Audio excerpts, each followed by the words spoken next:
आप सभी का स्टार चैनल में स्वागत है। आज हम देखते हैं अपवर्तन के नियम। हमने इससे पहले अपवर्तन पढ़ा कि जब कोई प्रकाश की किरण एक माध्यम से चलकर दूसरे माध्यम की पृथककारी सतह से अपने मार्ग से मुड़ जाती है तो उसे अपवर्तन कहते हैं। अब ये अपवर्तन का नियम, पहला नियम क्या कहता है कि आपतित किरण, अपवर्तित किरण और अभिलंब तीनों एक ही तल में होते हैं।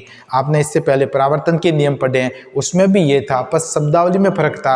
उसमें था आपतन कोण, परावर्तित कोण और अभिलंब तीनों एक ही, आपतित किरण, परावर्तित किरण और अभिलंब तीनों एक ही तल में होते हैं। इसमें क्या है, आपतित किरण, अपवर्तित किरण और अभिलंब तीनों, क्योंकि यहाँ अपवर्तन हो रहा है इसीलिए अपवर्तित किरण और अभिलंब तीनों एक ही तल में होते हैं। उसके बाद है आपतन कोण की साइन, आपतन कोण की जा, आपतन कोण की जा या साइन मान, अपवर्तन कोण के साइन मान या जा का मान निश्चित होता है, यानी साइन आई और साइन आर का मान कांस्टेंट होता है। साइन आई और साइन आर क्या है उसको हम देखते हैं।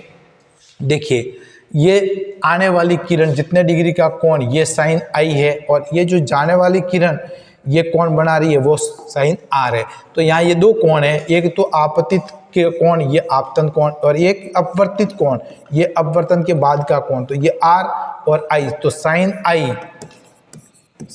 आई और बटे साइन आर, इन दोनों का मान होता है वो कांस्टेंट होता है, एक नियतांक होता है, निश्चित होता है। इसको आपतन, स्नेल का नियम भी कहते हैं। इस नियम को, इसे स्नेल का नियम भी कहते हैं। आपको प्रश्न पूछा जाए कि स्नेल का नियम क्या है, तो साइन आई बटे साइन आर बराबर कांस्टेंट।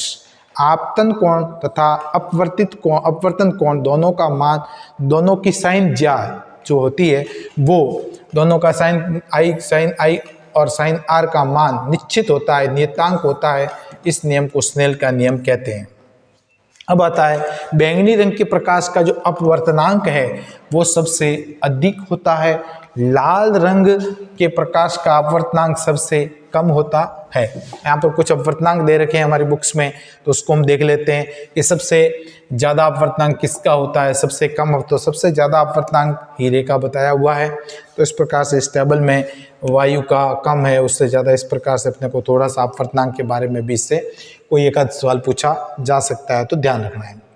उसके बाद है इस अपवर्तन की घटना के उदाहरण क्या है, इस पर आधारित उदाहरण कौन से हैं। तो पहला कि पानी से भरे बीकर, पानी से जो भरा हुआ बीकर है, ये बीकर है, के पैने में रखा हुआ सिक्का ऊपर उठा हुआ दिखाई देता है। क्यों? रात्रि में तारे टिमटिमाते हुए दिखाई देते हैं। क्यों?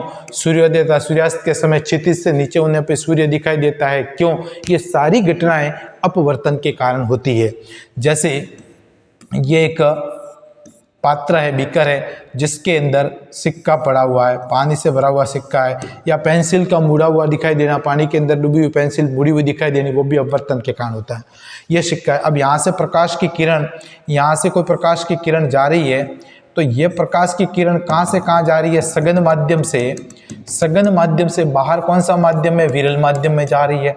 अब यहाँ तक ठीक था। अब ये माना कि अभिलंब है, तो ये प्रकाश की किरण अब क्या करेगी, अभिलंब से दूर हटेगी। ये प्रकाश की किरण इस मार्ग से जानी चाहिए थी, न जाकर के ये अभिलंब से दूर हट जाती है।